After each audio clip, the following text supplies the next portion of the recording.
Nakita mo na rin bang itong higanting toyo dito sa Kamalig Albay? Minsan ka na rin bang nagtaka kung may laman ba talaga ang bote na ito sa loob? Kaya naman sa video na ito, lilipad tayo upang mabidyohan natin ang malapitan ang higanting toyo na ito at upang makita natin kung ano nga bang meron sa loob nito. Baka nandito lang pala nagtatago yung jowa mo sa loob, di ba? Ayan guys, lalapitan natin ngayon itong higanting toyo na to. Kung mapapansin nyo, wala na siyang mga sticker.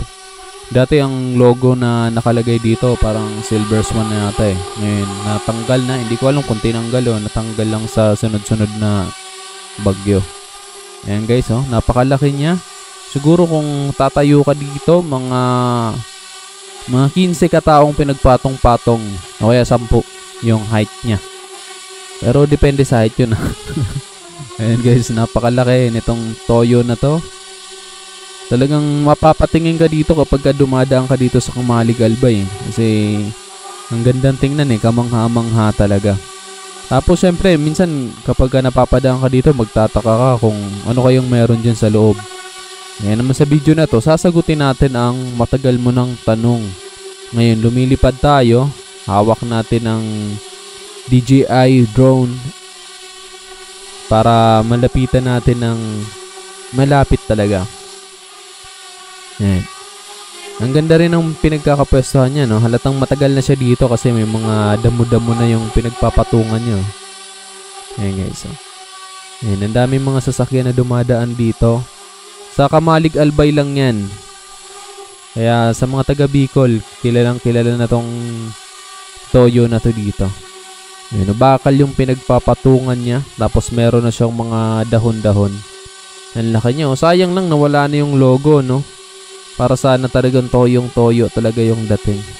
Nililipat tayo ng pwesto dito sa gilid kasi medyo nag-against the light.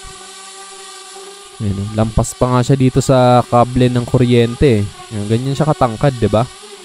Lampas siya sa kable ng kuryente. Tapos napakagandang tingnan kasi kitang-kita yung Mayon Volcano sa likod. Ayan, diba? Ang ganda. Ngayon, pupunta na tayo dito sa pinakataas para makita na natin yung pinakatuktok niya. Ayun, meron pa siyang takip na kulay puti. Ayun guys, lalapit tayo dito para masilip natin yung loob. Oops, ayun na. Ayun, mapapansin nyo may kulay pula sa paligid. Maganda sa kanya kasi wala siyang takip kaya makikita natin yung loob. Ayun guys, may mga nakikita tayong mga bakal. Ayan. Ups, tagos lang pala siya dun sa loob. Ayun oh, tagos lang siya hanggang sa pinakababa. Wala siyang takip. Tapos puro bakal lang naman pala yung laman niya. Ayan. Puro bakal lang. Tapos makapal na plastic itong nasa paligid niya. Di ko alam kung plastic ba to o yero. So yun lang naman pala ang laman niya guys. Wala naman pala siyang toyo. Tapos walang tao doon sa loob.